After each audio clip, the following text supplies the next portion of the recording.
खबर ग्वालियर से है, जहां कांग्रेस का कार्यकर्ता सम्मेलन पूरी तरह से गुटबाजी का शिकार होता हुआ नजर आया।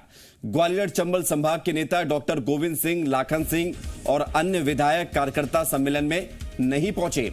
सज्जन सिंह वर्मा, जयवर्धन, पीसी शर्मा कार्यक्रम में पहुंचे। महज 10 मिनट के संबोधन के बाद कार्यक्रम खत्म हो गया। दरअसल ग्वालियर पूर्व विधानसभा क्षेत्र के लिए यह कार्यकर्ता सम्मेलन और महासदस्यता अभियान का आयोजन किया गया था, लेकिन यहां भी कांग्रेस की गुटबाजी सामने आ गई।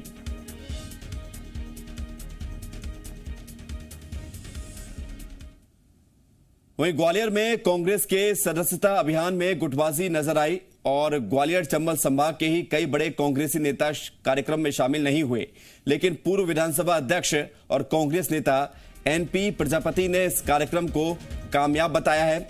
एनपी प्रजापति ने बयान दिया है कि आज कांग्रेस के साथ 90,000 कार्यकर्ता जुड़े। उनसे सवाल किया गया जब कि वो किस आधार पर ये बयान दे रहे हैं, तो उन्होंने बड़ा अजीबोगरीब तर्क दे डाला। उन्होंने कहा कि एयरपोर्ट से लेकर होटल तक जिन लोगों ने हमारा स्वागत किया वो सब कांग्रेस कार्यकर्ता थे और उनकी संख्या 90,000 के ऊपर है।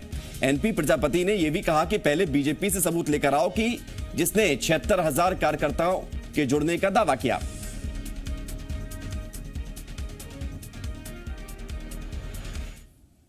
आज 90,000 कार्यकर्ताओं ने एयरपोर्ट से लेकर यहां तक हमारा स्वागत किया है। 90,000 कार्यकर्ताओं ने, आपको बोलते रहो 90,000, वो फर्जी हैं जो बोल रहे हैं, क्योंकि उन्होंने कोई प्रमाण नहीं दिया है। उनने बोला है वो फर्जी हैं। मैं तो बोल रहा हूँ एयरपोर्ट से लेके यहाँ तक 90,000 से ज़्यादा कार्यकर्ताओं ने हमारा स्वागत किया, इसलिए माफ़ी सहित हम आपके बीच में देर से आ पाए।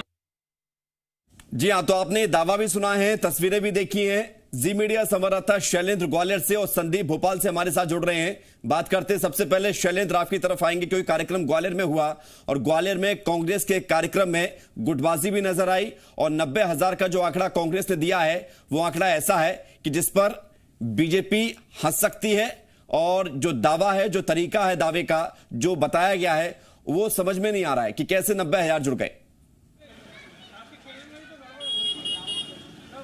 देखिए विवेक, न केवल बीजेपी हंस सकती है बल्कि ये कहें कि कोई भी व्यक्ति हंस सकता है इस बात को लेकर जिस तरीके से उनका तर्क है, क्योंकि सवाल वही था कि आप कार्यकर्ता सम्मेलन में आए हैं, आज कितने कार्यकर्ता जो है आपके साथ शामिल हो रहे हैं, तो उन्होंने छूटते ही कहा कि 90,000 कार्यकर्ता आज हमारे साथ हैं, क्योंकि एयरपोर्ट से लेकर होटल तक जहां प्रेस कॉन्फ्रेंस लेने पहुंचे हैं उन लोगों ने उनका स्वागत किया और इसी कारण से वो विलंब से पहुंचे हैं। हालांकि जब उनसे पूछा गया कि इसके पीछे आपका तर्क क्या है, क्या आकलन है आपका, तो उन्होंने कहा कि पहले बीजेपी से पूछ कर आइए कि वो कहते हैं 76,000 कार्यकर्ता है।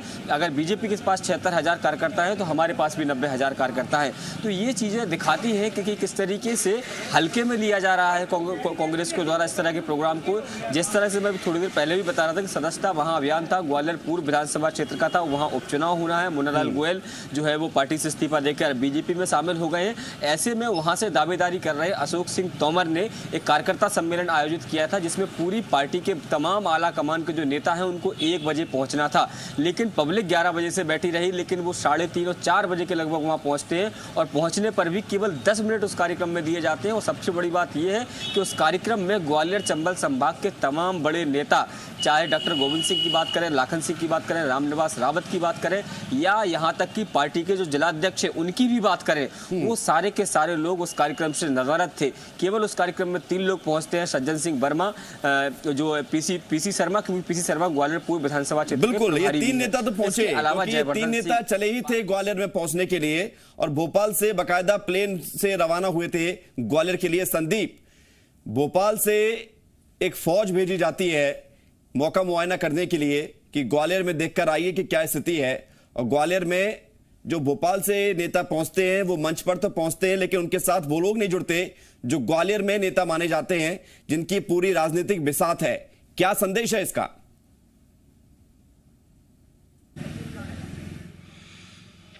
देखिए, वैसे बीजेपी और कांग्रेस के प्रोग्राम्स को कंपेयर करें तो बहुत सिस्टमेटिक था बीजेपी का प्रोग्राम, उतना सिस्टमेटिक कांग्रेस का नहीं रहा है। और कांग्रेस को शायद ये हास्यास्पद लगता है कि बीजेपी ने 76,000 सदस्य कांग्रेस के छीन लिए और अपने पाले में शामिल कर लिए, इसीलिए उसी अंदाज में वो कांग्रेस के नेता बीजेपी को जवाब देने की कोशिश कर रहे हैं। इस पूरे मसले में एक बात अहम है कि जितनी गंभीरता बीजेपी ने अपने सदस्यता अभियान में बताई थी, कि जिसमें सिंधिया, वीडी शर्मा जैसे तमाम बड़े लीडर्स उसमें शामिल हुए थे, कार्यकर्ताओं की फौज थी, बाकायदा प्रॉपर तरीके से सदस्यता ग्रहण की जा रही थी, वैसा गंभीरता यहाँ पर नज़र नहीं आई। जो एकजुटता का दावा कांग्रेस कर रही थी कि सिंधिया के बाद में अब सारे कांग्रेसी एक हो गए हैं, और यदि वो सिंधिया और शिवराज के किसी प्रोग्राम का काउंटर करना चाहते हैं, उसके खिलाफ में अपनी शक्ति प्रदर्शन करना चाहते हैं, तो वो गंभीरता नज़र नहीं आई है। केवल वही नेता नज़र आए जो ग्वालियर एयरपोर्ट पर भोपाल से चढ़ के विमान से पहुंचे, केवल वही नेता थे। स्थानीय नेता जो उस इलाके में अपनी अलग पैठ रखते हैं, अलग प्रभाव रखते हैं और सिंधिया के खिलाफ खड़े हुए हैं, वो अगर इस कार्यक्रम में नज़र नहीं आ रहे हैं, तो ये बीजेपी और सिंधिया से लड़ने के लिए जो ताकत है वो उसका एहसास नहीं करा पाई कांग्रेस, ये बात शुद्ध तौर पर कही जा सकती है। उम्मीद ये थी, जिस अंदाज में कांग्रेस के नेता गए थे और जो कह रहे थे कि ग्वालियर में एक बड़ा महासदस्यता अभियान किया जाएगा, ऐसा कुछ नज़र ही नहीं आया। जो नेताओं के जमावड़े के खिलाफ में कांग्रेस के नेताओं के जमावड़े के उम्मीद की जा रही थी, लेकिन यहाँ पर वो भी नहीं नज़र आया। देखिए, संदेश देना था केवल कांग्रेस को कि हमारे साथ बहुत सारे नेता हैं जो सिंधिया और शिवराज के अगेंस्ट या बीजेपी के अगेंस्ट खड़े हैं और चुनाव में बिल्कुल, लेकिन संदीप वो संदेश भी किस तरह से गया है जनता ये भी देख रही है, और निश्चित तौर पर कांग्रेस के लिए ये मंथन करने का भी समय है कि यदि आप बीजेपी को दिखाने के लिए, उसको बताने के लिए, जताने के लिए बड़ा कार्यक्रम करते हैं, तो कम से कम सभी नेताओं को एक तो पहले कर लें। बहुत शुक्रिया आपका संदीप और शैलेंद्र हमारे साथ जुड़ने के लिए और तमाम जानकारी देने के लिए। कांग्रेस ने प्रदेश के स्वास्थ्य मंत्री प्रभुराम चौधरी के इस्तीफे की मांग की है। कांग्रेस ने चौधरी पर कोरोना प्रोटोकॉल का उल्लंघन कर संक्रमण फैलाने का आरोप लगाया है। चौधरी पर 20 अगस्त को कोरोना का सैंपल देने के बाद 23 तारीख तक सभाएं और बैठकें लेने का आरोप लगा दिया है। 23 अगस्त को चौधरी की कोरोना रिपोर्ट पॉजिटिव आई थी। कांग्रेस मीडिया विभाग के उपाध्यक्ष भूपेंद्र गुप्ता ने कहा है कि स्वास्थ्य मंत्री का कोविड प्रोटोकॉल का उल्लंघन करना बड़ी लापरवाही है। गुप्ता ने प्रभुराम चौधरी की बैठकें लेते हुए तस्वीरें भी जारी की है और साथ ही आरोप लगाया है कि स्वास्थ्य मंत्री के साथ बैठक लेने वाले अधिकारी अब तक क्वारंटीन नहीं हुए हैं।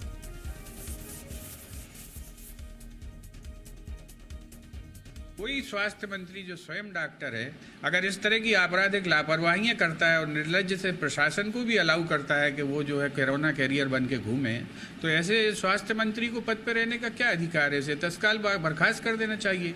ये मेरी मुख्यमंत्री से मांग है, और अगर ये मांग नहीं मानी जाती तो हम गवर्नर को भी इसका रिप्रेजेंटेशन देंगे और ICMR से लेके और प्रधानमंत्री को भी पत्र लिखेंगे। भोपाल से बड़ी खबर है, प्रधानमंत्री फसल बीमा योजना की अंतिम तारीख बढ़ा दी गई है। अब 31 अगस्त तक प्रीमियम का भुगतान किसान कर सकेंगे। कोरोना की वजह से प्रधानमंत्री फसल बीमा की अंतिम तारीख बढ़ाई गई है और कृषि मंत्री कमल पटेल ने कहा है कि बढ़ी हुई अवधि का लाभ उठाएं किसान।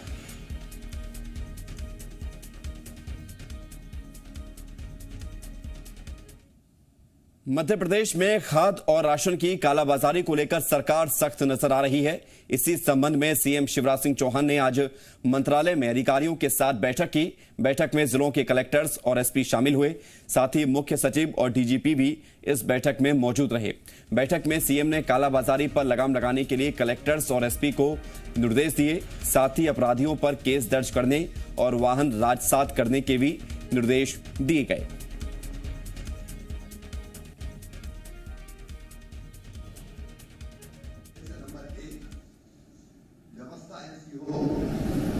कि जिसमें गुंजाइश ना बचे गलत करने की, और नंबर 2, इसके बाद भी कोई रास्ता निकाल के करता है तो फिर वो जेल जाना चाहिए, वाहन राजसात होने चाहिए, सख्त कार्रवाई होनी चाहिए। खबर सीहोर से है, जहां फसल मुआवजे को लेकर किसानों ने अनोखा प्रदर्शन किया। खमलिया गांव में किसानों ने पेड़ों पर बैठकर विरोध जताया। दरअसल कोरोना संक्रमण के चलते किसान ना तो सीहोर कलेक्ट्रेट जा पा रहे हैं और ना ही सीएम से मुलाकात करने के लिए भोपाल। जिसके चलते किसानों ने अपनी बारिश से खराब हुई खरीफ की फसलों को लेकर खेतों में पेड़ पर बैठकर सरकार को जगाने के लिए अनोखा प्रदर्शन किया। किसानों ने मुख्यमंत्री शिवराज सिंह चौहान से निवेदन किया कि हमारी फसलों का सर्वे कराएं और उचित मुआवजा दें। वहीं ग्रामीणों का आरोप है कि प्रशासनिक अमला हमारे खेतों तक नहीं पहुंचा है और न ही सर्वे कर रहा है।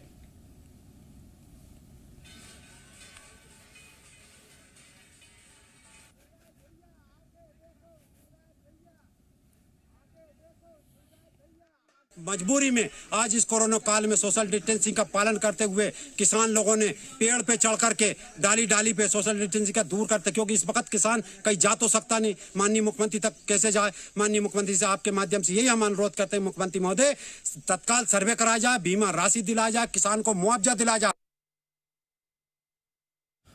उरी आतंकी हमले में शहीद जवान मनीष विश्वकर्मा पंचतत्व में विलीन हो गए। पैतृक गांव खुजनेर में सैन्य सम्मान के साथ उनका अंतिम संस्कार किया गया। बड़े भाई मनीष ने उन्हें मुखाग्नि दी, सेना ने सलामी देकर उन्हें विदा किया। मनीष की शहादत पर एक तरफ पूरे गांव को गर्व है तो वहीं उनके जाने से शोक की लहर भी है। जैसे ही उनका पार्थिव शरीर गांव पहुंचा, अंतिम दर्शन के लिए बड़ी संख्या में लोग उमड़े। अंतिम यात्रा में भारत माता की जय के नारे लगे। बीजेपी सांसद रोडमल नागर, विधायक प्रियव्रत सिंह, चाचौड़ा विधायक लक्ष्मण सिंह समेत तमाम जनप्रतिनिधि मौजूद रहे। सभी ने नम आंखों से शहीद को विदाई दी। इससे पहले भोपाल में सीएम शिवराज सिंह चौहान समेत कई जनप्रतिनिधियों ने शहीद को श्रद्धांजलि दी थी।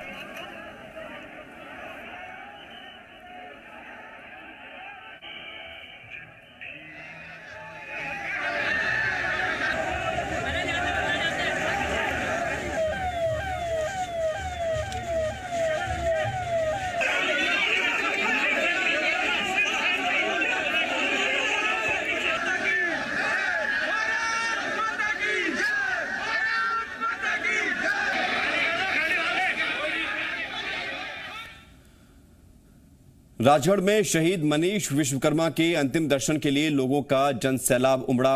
हर कोई आखिरी बार देश के लाल मनीष विश्वकर्मा को देखना चाहता था। इसी दौरान एक हादसा भी हो गया। कुछ लोग अंतिम यात्रा को देखने के लिए एक पुराने मकान की छत पर चढ़ गए, तभी मकान की छत गिर गई और इसकी चपेट में आने से 3 लोग घायल हो गए। इनमें से एक की हालत गंभीर बताई जा रही है।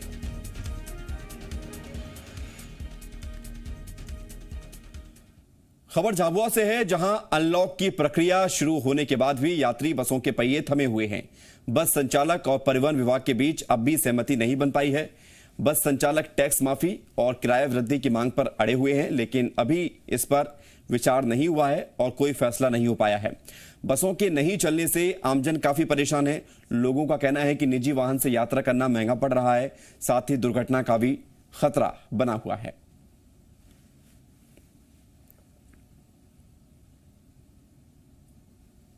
हम लोगों की ड्राइवर, कंडक्टर, हेल्पर लोगों की जीत है कि हम लोगों की भरपाई गवर्नमेंट करे। इस कारण बसें चालू होने में दिक्कत आ रही है और इसका खामियाजा आम नागरिक परेशान होकर के भुगत रहे हैं। इलाज करवाने जाना रहता तो हमको पर्सनल गाड़ी करके दाहोद या इधर जाना पड़ता। हमारा परिवार इंदौर और इधर पूरा है और बस नहीं चलने का क्या कारण है? बस नहीं चल रही तो बहुत दिक्कतें आ रही। पिछले 5 महीनों से बस बंद है और हमको बहुत सारी चीज़ें जैसे कि फोटोकॉपी का व्यवसाय, हमारा तो पार्ट्स वगैरह, इसकी रिफिलिंग, टोनर, ये सब इंदौर से आता है, कभी दाहोद से आता है। तो पहले क्या होता था, फ़ोन लगाते थे, बस में रख देते थे, आ जाता था। अब पर्सनल गाड़ी करके जाना पड़ता है।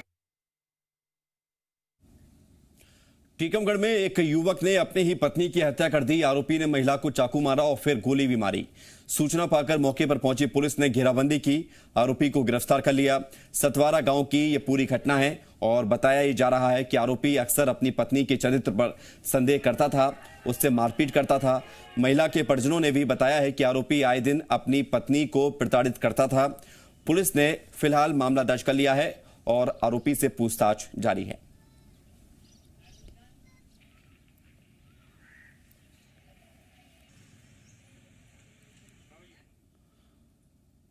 फर्जी सिम और फर्जी ई वॉलेट बनाने वाले गैंग का पर्दाफाश हुआ है। ग्वालियर, डबरा, शिवपुरी से गैंग के सरगना समेत 7 लोग गिरफ्तार किए गए हैं।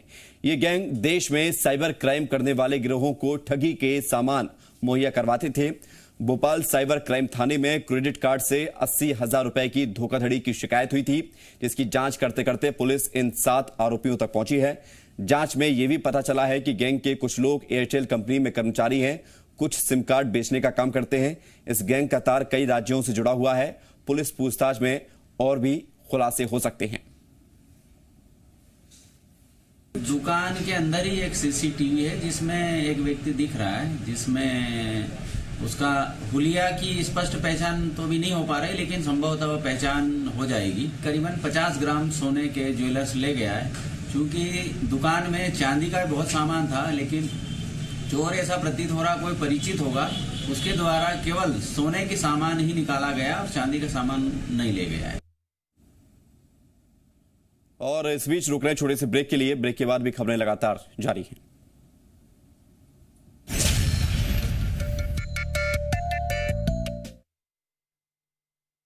ब्रेक के बाद स्वागत है आपका। पन्ना में लोकायुक्त की टीम ने एक रिश्वतखोर पटवारी को रंगे हाथों गिरफ्तार किया है। पटवारी राजेंद्र सोनी पवई तहसील कार्यालय में तैनात है, जहां सागर से आई लोकायुक्त की टीम ने छापा मारा और पटवारी को 25,000 की रिश्वत लेते गिरफ्तार कर लिया। बताया जा रहा है कि पटवारी ने एक फरियादी से जमीन बंटवारे के विवाद को सुलझाने के एवज में 25,000 की रिश्वत मांगी थी, जिसके बाद सागर लोकायुक्त की टीम ने कार्रवाई की है। वहीं लोकायुक्त की कार्रवाई अभी भी जारी है और इस मामले में कई अधिकारियों के नाम भी सामने आ रहे हैं।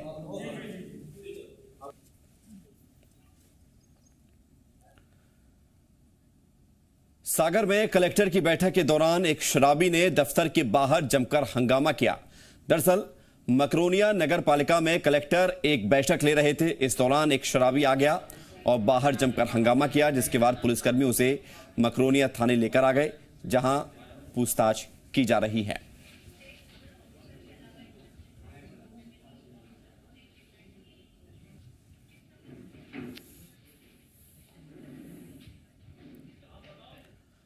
बड़वानी के पलसूद इलाके में पुलिस ने 4 हथियार तस्करों को 5 देसी पिस्टल के साथ गिरफ्तार किया। आरोपियों के पास से एक कार भी जब्त की गई है। हालांकि हथियार बेचने वाले 2 आरोपी फरार होने में कामयाब हो गए। बताया जा रहा है कि गिरफ्तार आरोपी यूपी के रहने वाले हैं और उंडी खोदरी में हथियार खरीदने आए थे। इन लोगों ने 50,000 रुपए में 5 पिस्टल खरीदी थी। आरोपियों की निशानदेही पर उंडी खोदरी के पास नाले से हथियार बरामद किए गए।